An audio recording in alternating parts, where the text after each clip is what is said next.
Il est midi, bonjour à tous, ravi de vous retrouver. Tout de suite les titres de l'actualité. Conformément aux instructions du président de la République, Abdelmadjid Tebboune, 76 ressortissants algériens bloqués en Roumanie sont rentrés au pays. Ils ont été rapatriés à bord d'un avion spécial d'Air Algérie. Tous saluent les efforts des autorités algériennes.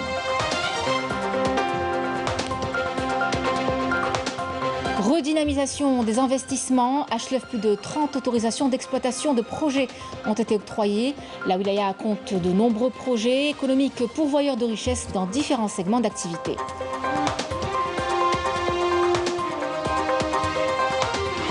Nous sommes le 4 mars, journée mondiale de la lutte contre l'obésité. Les chiffres en Algérie mettent en avant une consommation de 30 kg de sucre par habitant et par an. Industrie agroalimentaire et producteurs sont pointés du doigt. Une nouvelle réglementation sera prochainement instaurée.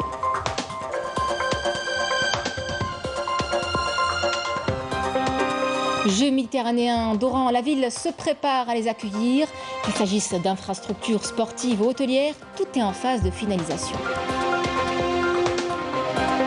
Mesdames, Messieurs, bienvenue. Retrouvailles hier soir avec leur famille à l'aéroport Houari Boumediene, conformément aux instructions du président de la République, Abdelmadjid Tebboune. 76 ressortissants algériens bloqués en Roumanie sont rentrés au pays. Ils ont été rapatriés à bord d'un avion spécial d'Air Algérie. Le ministre des Affaires étrangères et de la communauté nationale à l'étranger, Ramtan Lamamra, les a accueillis sur le tarmac. Tous saluent les efforts des autorités algériennes. كيفاش كانت الظروف؟ الجزائريه كان برومانيا يعني قامت بدورها اتم معنى الكلمه يعطيهم الصحه. لا ما تخافوش. الحدوديه مغلقه الهواتف تاعهم. البولنديين تهلاو فينا، انا كنت في الحدود، مع دخلت الحدود تاع بولندا جات عائله بولنديه رفدتني في الطوموبيل وصلتني حتى لبارس.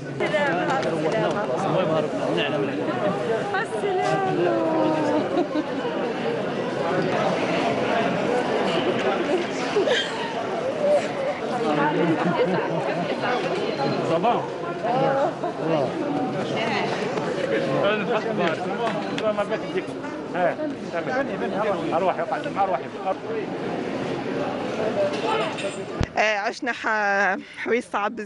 Nous avons vécu beaucoup de choses terribles en Ukraine, mais Dieu merci, nous sommes enfin là. Je tiens à remercier avant tout le président de la République, Abdelmadjid Tebboune, et je tiens également à remercier vivement le staff de l'ambassade d'Algérie en Roumanie.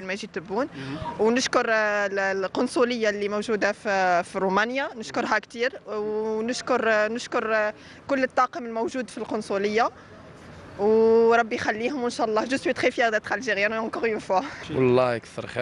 Je les remercie du fond du cœur, que Dieu les bénisse. Je remercie tous ceux qui ont participé à notre rapatriement. Ils nous ont accueillis à l'aéroport, ils nous ont bien pris en charge. Nous n'avons subi aucune contrainte. Je tiens à remercier le staff de l'ambassade et évidemment le président de la République, car il a permis notre rapatriement à partir de l'Ukraine. On nous a fait la PCR et on a trouvé le bus qui nous attendait pour nous transporter. Tout nous a été facilité au niveau de l'aéroport. Je tiens à remercier l'ambassade d'Algérie en Roumanie et en Ukraine. Et bien sûr le président de la République de nous avoir permis de rentrer chez nous. وان شاء الله ربي يجازيهم والحمد لله كي وصلنا بخير. نشكر بزاف السفاره الجزائريه في رومانيا، الله كتر خيرهم وعاونوني بزاف. Je remercie tous ceux qui ont permis notre rapatriement et à leur tête le président de la République, car il a répondu à notre appel de détresse.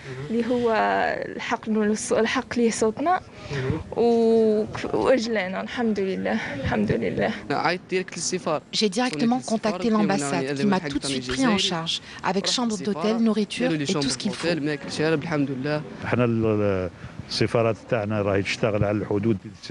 Nos ambassades sont très actives au niveau des frontières pour permettre le passage des ressortissants vers la Roumanie, la Hongrie et la Pologne.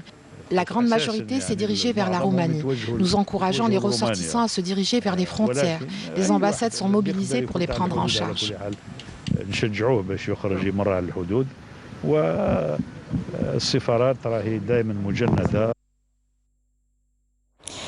Je vous en parlais également en titre redynamisation des investissements. À Chlef, plus de 30 autorisations d'exploitation de projets ont été octroyées. Cette wilaya compte de nombreux projets économiques pourvoyeurs de richesses dans différents segments d'activité. Le ministre de l'Industrie et des Mines, Ahmed Zardar, s'est rendu dans la région et a inspecté plusieurs projets. Badea Amarni. La wilaya de Chlef connaît une grande dynamique sur le plan industriel. De nombreuses entreprises économiques sont opérationnelles et évoluent dans différents secteurs d'activité, à l'exemple de l'entreprise de transformation du verre et le groupe JICA spécialisé dans la fabrication du ciment et ses dérivés qui vient d'être doté d'une nouvelle ligne de production destinée à l'exportation.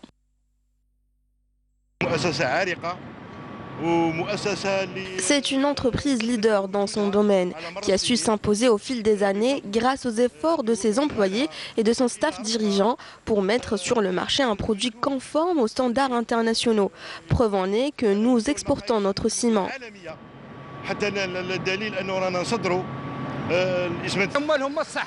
Nous travaillons beaucoup pour développer notre entreprise et la hisser à la place qui lui sied.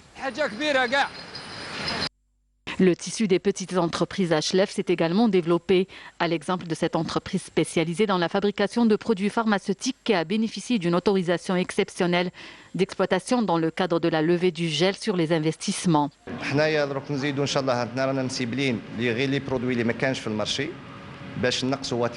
Nous ciblons dans un premier temps les produits qui ne sont pas fabriqués en Algérie pour réduire la cadence des importations.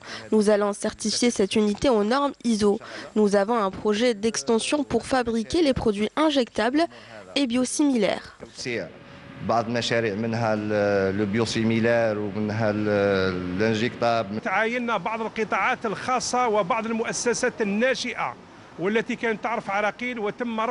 Nous avons inspecté des projets privés, des petites entreprises qui ont connu beaucoup d'entraves.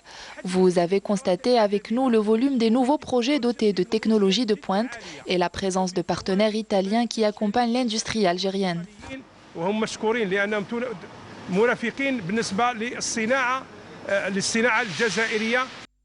Beaucoup d'investisseurs à Chlef ont obtenu des autorisations d'exploitation exceptionnelles. Le nombre total des projets dégelés a atteint les 600 au niveau du territoire national. On vous emmène à présent à Béchar, au niveau du barrage de Djorfet Torba, connu pour son abondance en poissons grâce à l'aquaculture. Ce lieu récréatif pour beaucoup apporte, vous verrez, une véritable valeur ajoutée à l'économie locale. Sofiane Hamoudi. Ce poisson pèse plus de 45 kg. Il a été pêché dans le barrage de Djorfet Torba où sont élevées depuis plusieurs années différentes espèces de poissons dans le cadre de l'ensemencement des eaux du barrage. En 2021, on a commercialisé plus de 121 tonnes de carpe argentée. Nous avons enregistré une hausse de production pour le mois de janvier 2022. 35 tonnes ont été commercialisées dans la wilaya de Béchar et d'autres régions du pays. En plus d'être un lieu de détente, l'ouvrage est aujourd'hui un lieu où se développe l'activité de pêche artisanale. La valeur ajoutée qu'apporte le barrage à l'économie locale et nationale a de ce fait augmenté au fil des ans. Nous pratiquons la pêche du poisson d'eau douce. Il y a différentes sortes de poissons, la carpe, le tilapia, la chigane, le carassin, le barbeau et j'en passe.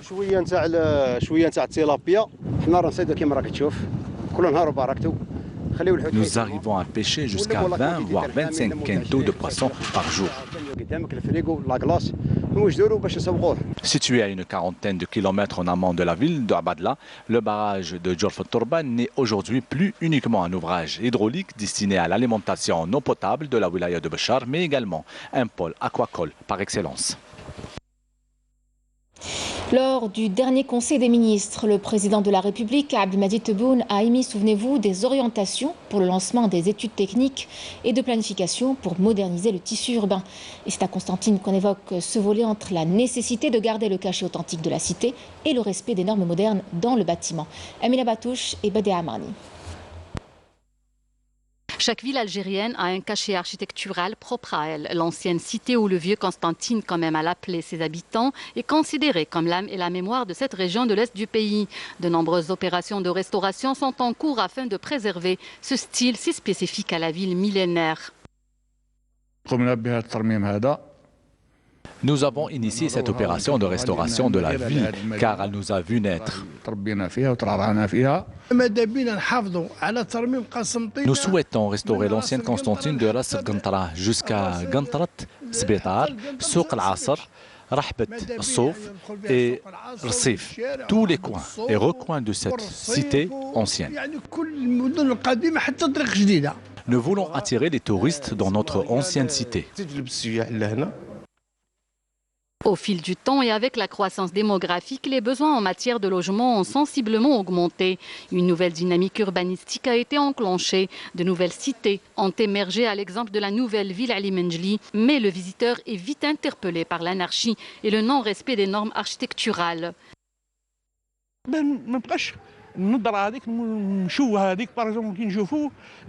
Notre regard est agressé par les paraboles, les climatiseurs placés partout. Nous applaudissons la décision du président portant amélioration du tissu urbain. Nous sommes au XXIe siècle et il ne faut pas transformer nos quartiers en bidonvilles.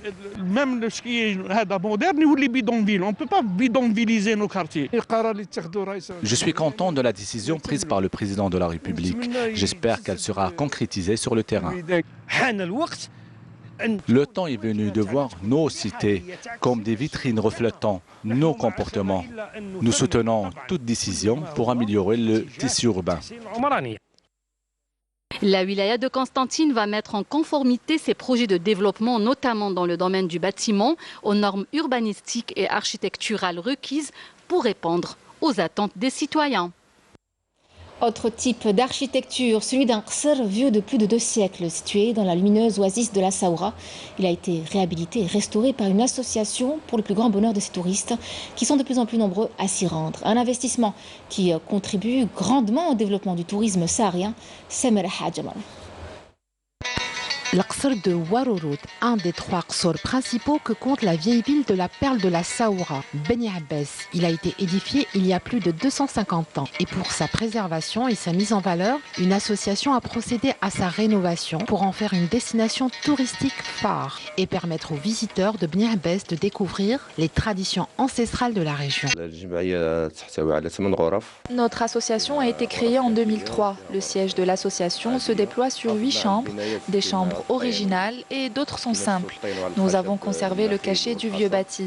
Nous avons donc utilisé du bois, de l'argile et des feuilles de palmier. Nous avons construit en reproduisant les mêmes gestes un cachet sahraoui fidèle à Beni Abbas et à toute la région. Un savoir-faire et des matériaux spécifiques pour garder le cachet ancien, atypique, qui fascine de plus en plus les touristes, nombreux à se passionner pour le tourisme saharien. Le tourisme saharien est quelque chose de nouveau pour moi. L'accueil est formidable. Les chambres ont un style particulier que l'on ne retrouve pas dans le moderne.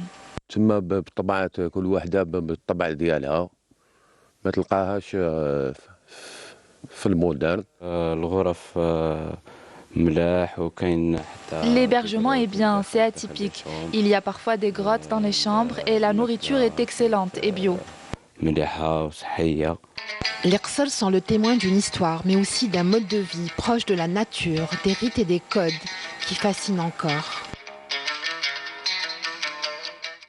Nous sommes le 4 mars, journée mondiale de lutte contre l'obésité. Considérée comme une épidémie mondiale par l'OMS, l'obésité n'a cessé de progresser dans le monde ces dernières années. 800 millions d'entre nous vivent avec cette maladie et des millions d'autres sont à risque. Quant à l'obésité infantile, elle devrait augmenter de 60% au cours de la prochaine décennie pour atteindre 250 millions d'ici 2030. Et chez nous en Algérie, les chiffres mettent en avant une consommation de 30 kg de sucre par an, par habitant et par an, soit 10 kg de plus que la moyenne mondiale. L'industrie agroalimentaire et notamment les producteurs de boissons et de jus sont pointés du doigt. C'est pourquoi le ministère du Commerce instaura une nouvelle réglementation qui fixera le taux de sucre à 10,5% dans les boissons. Emel Bouarba. Ce sont des chiffres on ne peut plus éloquents. Les Algériens consomment 55 litres de jus et de soda par an et par habitant, selon des données avancées par le ministère du Commerce. Des produits à forte teneur en sucre qui ont des répercussions énormes sur la santé, représentant un facteur favorisant l'obésité, notamment chez l'enfant. Les pouvoirs publics veulent mettre leur holà et amener les producteurs à limiter le taux de sucre. Une nouvelle réglementation devrait voir le jour prochainement. La moyenne de la consommation du sucre total, elle est de 140 grammes par litre pour les boissons à base de jus et les boissons rafraîchissantes. Donc les sodas, les boissons gazeuses, les extraits, les boissons d'extrait de thé, les boissons énergisantes. L'opérateur économique va réduire cette teneur à 105 grammes par litre. Par rapport au jus de fruits, la nouvelle réglementation interdit l'ajout de sucre. Donc il n'y aura pas de sucre par rapport au jus de fruits et le jus de légumes. Pour le texte des boissons, il est adopté au niveau du secrétariat général du gouvernement et le seuil de sucre sera appliqué sur le marché. L'opérateur économique doit mentionner la quantité de sucre ajouté, affichée dans l'emballage du produit. Donc c'est une nouveauté. Si un opérateur n'est pas conforme par rapport aux spécifications du produit, notre cas ici c'est les boissons, et sera sanctionné. Son produit, il va être confisqué. Il faut dire que le nombre de producteurs de boissons s'est multiplié ces dernières années. Une grande majorité échappe totalement au contrôle avec des produits hors normes, d'où l'importance d'assainir la filière. Il faudrait qu'il y ait des normes que tout le monde est tenu d'appliquer. C'est dans ce sens-là que nous avons proposé, ça fait déjà maintenant depuis 2018, le règlement technique algérien qui touche tout ce qui est jus, nectar de jus, tout ce qui est boisson à base de jus, tout ce qui est boisson aromatisée, tout ce qui est jus de légumes. Le problème qui reste posé, c'est qu'au jour d'aujourd'hui, vous avez au niveau des boissons, nous sommes organisés et les producteurs ont commencé à le mettre sans attendre qu'il y ait une réglementation. Et les membres détiennent 85% de la consommation nationale. Donc c'est important. Mais on aurait souhaité que les autres aussi l'appliquent. Donc d'où l'importance d'assainir le secteur. D'assainir le secteur au profit du consommateur. Le consommateur est donc appelé à faire preuve de vigilance pour préserver sa santé. À l'étranger, s'est tenu hier le deuxième round de négociations russo-ukrainiennes. Moscou et Kiev conviennent d'organiser des couloirs humanitaires pour l'évacuation des civils des zones de combat. Le point de situation avec Amal Bouarba. Au 9e jour de l'opération militaire défensive russe en Ukraine, le deuxième round des pourparlers qui se sont déroulés hier en Biélorussie ont débouché sur l'organisation de couloirs humanitaires pour l'évacuation des civils des zones de combat ainsi que l'acheminement de médicaments et de vivres, ont annoncé les deux parties. La mise en place de ces couloirs humanitaires inclut la possibilité d'un cessez-le-feu temporaire pendant la période d'évacuation. Pendant ce temps, l'avancée des Russes se poursuit. Selon les derniers développements, l'armée russe a pris hier le contrôle de Kherson, une ville proche de la Crimée, et occupe depuis ce vendredi le territoire de la centrale nucléaire de Zaporijie, la plus grande centrale ukrainienne. Face à cette situation, le président ukrainien Zelensky et les Occidentaux accusent Moscou de brandir la menace nucléaire. Toutefois, le chef de la diplomatie russe, Sergueï Lavrov, a répliqué en accusant à son tour l'Occident de penser à la guerre nucléaire. Il a affirmé, je cite, « Tout le monde sait qu'une troisième guerre mondiale ne peut être que nucléaire, mais j'attire votre attention sur le fait que c'est dans l'esprit des politiques occidentaux, pas dans celui des Russes. » Face à cette situation, les Occidentaux intensifient la livraison d'armes à Kiev. L'Allemagne a décidé de dépêcher 2700 missiles antiaériens et 18 000 casques militaires supplémentaires. Au Maroc, plusieurs enseignants contractuels ont été arrêtés, d'autres blessés lors de répression de manifestations pacifiques pour protester contre la non-satisfaction de leurs revendications socio-professionnelles. Malgré cela, ils restent déterminés à poursuivre leur combat. Marim Damis. Lors d'une manifestation des enseignants contractuels au Maroc, des hommes et des femmes ont été violentés, insultés, arrêtés par des agents de sécurité. Les enseignants contractuels ont entamé une énième grève qui se poursuivra jusqu'au 6 mars. Ils réclament leur intégration dans la fonction publique et la prise en charge de leurs revendications socio-professionnelles pour vivre dignement. Nous, les enseignants contractuels, nous n'avons qu'une seule revendication, c'est l'intégration dans la fonction publique. Nous n'avons pas d'autres réclamations. Nous souhaitons faire parvenir ce message aux autorités.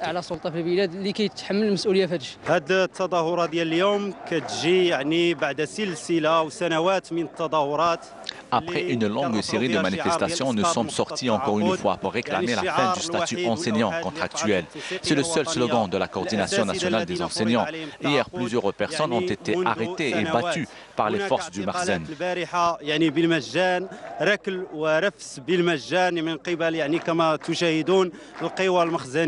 Pour l'heure, la Fédération nationale marocaine de l'enseignement a fait état de 19 enseignants arrêtés, dont 2 femmes et d'autres blessés, lors de la brutale répression par les services de sécurité du Makhzen.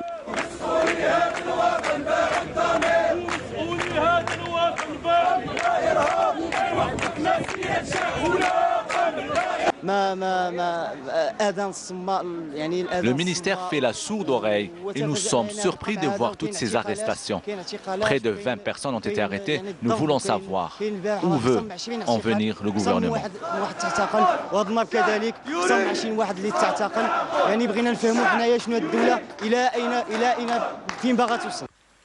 La coordination nationale des enseignants contractuels a souligné que ces actions s'inscrivaient dans le cadre d'une réponse au mutisme du ministère concernant la gestion du secteur et son manque d'interaction sérieuse avec leur correspondance. Le journaliste marocain Omar Radi a été condamné en appel à 6 ans de prison ferme, tandis que son collègue Imad Estito a écopé d'une année de prison, dont 6 mois ferme. Radi, journaliste d'investigation et militant des droits humains, est à l'origine notamment de l'éclatement du scandale de corruption dit des serviteurs de l'État, qui a éclaboussé une centaine de personnes au Maroc, notamment des officiels de haut rang. Au Pakistan, au moins 30 personnes ont été tuées dans un attentat dans une mosquée de Peshawar, dans le nord-ouest du pays, lors de la prière du vendredi, selon une source hospitalière. De retour chez nous, la ville d'Oran se prépare à accueillir les Jeux méditerranéens qui se dérouleront du 25 juin au 5 juillet prochain. Qu'il s'agisse d'infrastructures sportives ou encore hôtelières, vous verrez, tout est en phase de finalisation. Malim Damis. 3 mois avant le début des Jeux méditerranéens, la ville d'Oran se prépare à recevoir ses invités grâce à des infrastructures sportives et d'accueil flambant neuves. Ce stade olympique réalisé selon les normes internationales peut accueillir jusqu'à 40 000 personnes, abritera plusieurs compétitions, notamment les cérémonies d'inauguration et de clôture qui sont d'ores et déjà en préparation. Les organisateurs tablent sur des événements grandioses à la hauteur de l'événement. À seulement 3 km des installations sportives, le village olympique implanté à Belkaïd, à l'est d'Oran, est fin prêt pour accueillir les athlètes qui prendront part à cette manifestation.